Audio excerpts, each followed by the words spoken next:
गलिए ही गलिए ब्राह्मण बोले सोने के पातारा ले ले जी। हाय कोई बिहारे में राजा से लगना लिखाए बाजी। आजी हाय कोई बिहारे में राजा जे लगना लिखा ले बाजी। अपनी महलिया से पापा बोलथिन औरों में मम्मी बोलथिन जी। अपनी महलिया से पापा बोलथिन औरों में मम्मी बोलथिन जी। आजी हमारे घर बेटा हथिन कुमार से लगना लिखाए बैजी। आजी हमारे घर में बेटा हथिन कुमार से लगना लिखाए बैजी। लगना यारी छावई लगना परी छावई। लगन लेवई सिरावा चढ़ाई जी। लगन लेवई सिरावा चढ़ाई जी। गलिए ही गलिए ब्राह्मण बोलथिन सोने के पातारा ले ले जी।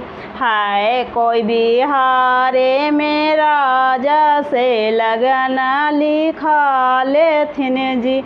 आजी हाथिन कोई बिहारे में राजा से लगना लिखा लेथिन जी।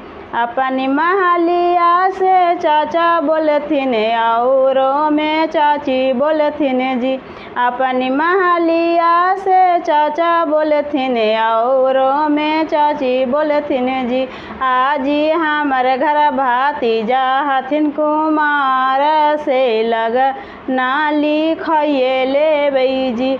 आजी हमारे घर में भातीजा हथिन कुमार से लगना लिखाए ले बैजी।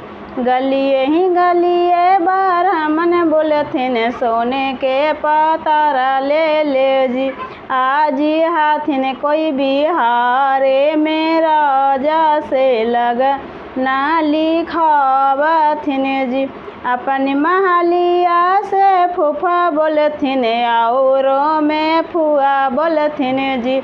आजी हमारे घर भातीजा हथिन कुमार से लगना लिखाए बैजी। आजी हमारे घर भातीजा हथिन कुमार से लगना लिखाए बोजी। मेरा वीडियो अच्छा लगा तो चैनल को सब्सक्राइब ज़रूर से ज़रूर कीजिए।